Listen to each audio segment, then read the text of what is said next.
Crime ಕಾರ್ನರ್ಗೆ ಸ್ವಾಗತ. ನಾನು ಉಮರ್ ಫಾರೂಕ್. ಇತ್ತೀಚೆಗೆ ಬೆಂಗಳೂರಲ್ಲಿ ಒಂದು ಕಿಡ್ನಾಪ್ ಕೇಸ್ ನಡೆದಿತ್ತು. ಅದು ಒಂದು ಲೆಕ್ಕದಲ್ಲಿ ಈಗೂ ಆಗುತ್ತಾ ಅನ್ನೋ ರೀತಿ ಇಡೀ ರಾಜ್ಯದ ಜನ ಮೂಗಿನ ಮೇಲೆ ಬೆರಳಿಟ್ಕೊಳ್ಳುವಂಥ ಚಿಲ್ಲಿಂಗ್ ಕ್ರೈಮ್ ಕೇಸ್ ಆಗಿತ್ತು. ಈ ಕೇಸು ದೊಡ್ಡ ಸುದ್ದಿ ಆದಮೇಲೆ ಆರೋಪಿಗಳ ಮೇಲೆ ಪೊಲೀಸರು ಫೈರಿಂಗ್ ಮಾಡಿ ಅರೆಸ್ಟ್ ಮಾಡಿದರು. ಈಗ ವಿಚಾರಣೆಯಲ್ಲಿ ಕಿಡ್ನಾಪ್ ಮತ್ತು ಕೊಲೆಯ ರಹಸ್ಯ ರಿವೀಲ್ ಆಗಿದೆ. ಹಾಗಾದರೆ ಈ ಬಾಲಕನನ್ನು ಕಿಡ್ನಾಪ್ ಮಾಡಿದ್ದು ಯಾರು, ಕೊಲೆ ಮಾಡಿದ್ದು ಯಾಕೆ? ಈ ಚಿಲ್ಲಿಂಗ್ ಕ್ರೈಮ್ ಕೇಸನ್ನು ಸಂಕ್ಷಿಪ್ತವಾಗಿ ನಿಮ್ಮ ಮುಂದೆ ಇಡೋ ಪ್ರಯತ್ನವನ್ನು ಮಾಡ್ತೀನಿ. ಆದರೆ ಅದಕ್ಕೂ ಮೊದಲು ನೀವು ಇನ್ನೂ ನಮ್ಮ ಚಾನಲನ್ನು ಸಬ್ಸ್ಕ್ರೈಬ್ ಮಾಡಿಲ್ಲ ಅಂದರೆ ದಯವಿಟ್ಟು ಸಬ್ಸ್ಕ್ರೈಬ್ ಮಾಡಿ. ಈ ವಿಡಿಯೋವನ್ನು ಕೊನೆಯ ತನಕ ಮಿಸ್ ಮಾಡದೆ ನೋಡಿ.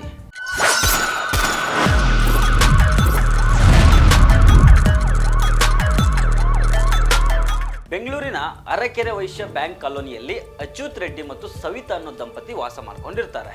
ಅವರಿಗೆ ಒಬ್ಬನೇ ಮಗ ಇರ್ತಾನೆ. ಆತನ ಹೆಸರು ನಿಶ್ಚಿತ್. ಈತನ ತಂದೆ ಅಚ್ಯುತ್ ರೆಡ್ಡಿ ಯಾವುದೋ ಒಂದು ಕಾಲೇಜ್ನಲ್ಲಿ ಲೆಕ್ಚರರ್ ಆಗಿರ್ತಾರೆ. ತಾಯಿ ಸವಿತಾ ಬಂದು ಸಾಫ್ಟ್ವೇರ್ ಇಂಜಿನಿಯರ್ ಆಗಿ ಕೆಲಸ ಮಾಡ್ತಾ ಇರ್ತಾರೆ. ಆಬ್ವಿಯಸ್ಲಿ ಒಬ್ಬನೇ ಮಗ ಅಂದಮೇಲೆ ಸಿಕ್ಕಾಪಟ್ಟೆ ಪ್ರೀತಿ ಇರುತ್ತೆ, ಮಗನ ಮೇಲೆ ಕನಸುಗಳು ಇರ್ತವೆ. ಮಗನ ಮೇಲೆ ಸಿಕ್ಕಾಪಟ್ಟೆ ಪ್ರೀತಿ ಕನಸನ್ನು ಇಟ್ಕೊಂಡಿದ್ದ ಹೆತ್ತವರಿಗೆ ಒಂದು ದಿನ ಸಿಡಿಲು ಬಡ್ದಂಗೆ ಆಗುತ್ತೆ. ನಿಶ್ಚಿತ್ನನ್ನು ಯಾರೋ ದುಷ್ಕರ್ಮಿಗಳು ಕಿಡ್ನಾಪ್ ಮಾಡ್ಕೊಂಡು ಹೋಗಿ ಕಗ್ಲಿಪುರ ರಸ್ತೆಯಲ್ಲಿ ಒಂದು ನಿರ್ಜನ ಪ್ರದೇಶದಲ್ಲಿ ಬರ್ಬರವಾಗಿ ಕೊಲೆ ಮಾಡಿರ್ತಾರೆ.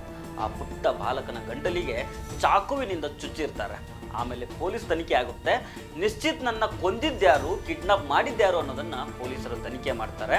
ಆಗ ಇಬ್ಬರನ್ನ ಪೊಲೀಸರು ಅರೆಸ್ಟ್ ಮಾಡ್ತಾರೆ. ಅದರಲ್ಲಿ ಒಬ್ಬ ಗುರುಮೂರ್ತಿ, ಇನ್ನೊಬ್ಬ ಅವನ ಫ್ರೆಂಡು ಗೋಪಾಲ್ ಕೃಷ್ಣ.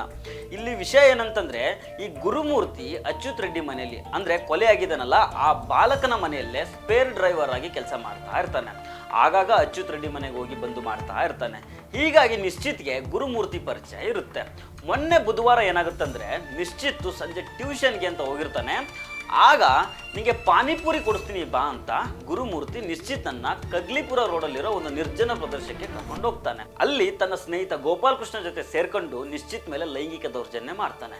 ಇದಾದ್ಮೇಲೆ ಏನ್ ಮಾಡ್ತಾನಂದ್ರೆ, ಸುಮ್ಮನೆ ಬಿಟ್ಬಿಟ್ರೆ ಮನೆಗೆ ಹೋಗಿ ಎಲ್ಲ ವಿಚಾರನ ಹೇಳ್ಬಿಡ್ತಾನೆ. ಹೇಗಿದ್ರು ನಿಶ್ಚಿತ್ಗೆ ತನ್ನ ಪರಿಚಯ ಮನೇಲಿ ಇರುತ್ತಲ್ಲ, ಸೊ ಮನೇಲಿ ಈ ವಿಚಾರ ಗೊತ್ತಾಗಬಾರ್ದು ಅನ್ನೋ ಕಾರಣಕ್ಕೆ ಗಂಟಲಿಗೆ ಚಾಕು ಹಾಕಿ ನಿಶ್ಚಿತ್ನನ್ನ ಕೊಲೆ ಮಾಡ್ತಾನೆ. ಕೊನೆಗೆ ಮೃತದೇಹವನ್ನ ಸುಟ್ಟಾಕ್ತಾನೆ.